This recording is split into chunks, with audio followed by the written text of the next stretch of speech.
Waiting লিস্টের ticket নিয়ে ট্রেনে উঠলেই কড়া পদক্ষেপ। বড় সিদ্ধান্ত রেলের। প্রতিদিনই লক্ষাধিক মানুষ যাতায়াত করেন দূরপাল্লার ট্রেনে, তবে এত সংখ্যক যাত্রীদের তো কনফার্ম টিকিট দেওয়া সম্ভব নয়। অনেকেই আবার শেষ মুহূর্তে টিকিট ক্যান্সেল করে দেন, তখন ফাঁকা যায় সিট। এর জন্যই রেলের তরফে ব্যবস্থা করা হয় ওয়েটিং লিস্টের। তবে সম্প্রতি ওয়েটিং লিস্ট নিয়ে বড় সিদ্ধান্ত নিয়েছে ভারতীয় রেলওয়ে। এই নিয়ম না জানলে চরম ভোগান্তি হবে রেল যাত্রীদের। কি সেই সিদ্ধান্ত? ভারতীয় রেলওয়ের তরফে জানানো হয়েছে, ওয়েটিং টিকিট নিয়ে আরও কড়া নিয়ম আনা হচ্ছে। ওয়েটিং লিস্টে থাকা যাত্রীরা সংরক্ষিত কামরায় উঠতে পারবেন না, তা সে অনলাইন থেকেই কাটুন বা অফলাইন কাউন্টারে।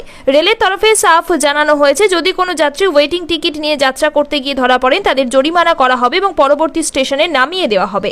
রেল জানিয়েছে, দূরপাল্লার ট্রেনে সংরক্ষিত কামরায় অতিরিক্ত ভিড় এড়াতে এবং বৈধ টিকিটের যাত্রীদের সফর যাতে আরামদায়ক হয়, তার জন্য এই সিদ্ধান্ত নেওয়া হয়েছে। ট্রেনের চার্ট তৈরির পর আপনি ওয়েটিং লিস্টে থাকা সমস্ত টিকিট বাতিল হয়ে যাবে।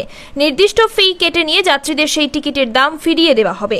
যারা অফলাইনে টিকিট কাটছেন তারা টিকিট নিয়ে কাউন্টারে জমা দিন। নির্দিষ্ট ফর্ম পূরণ করলে রিফান্ড পাওয়া যাবে। যদি ওয়েটিং লিস্টে থাকা কোনো যাত্রী ট্রেনে সফর করতে গিয়ে ধরা পড়েন, তবে তাদের মোটা অঙ্কের জরিমানা দিতে হবে। যদি এসি কোচের সফর করতে গিয়ে ধরা পড়েন, তবে ট্রেনের ভাড়া ও অতিরিক্ত 440 টাকা জরিমানা দিতে হবে। যদি স্লিপার কোচে সফর করতে গিয়ে ধরা পড়েন, তবে টিকিটের মূল্য ও 250 টাকা জরিমানা দিতে হবে। ধরা যাক কোনো ট্রেনের স্লিপার কোচের ভাড়া 800 টাকা, তবে জরিমানা দিতে হবে 1050 টাকা।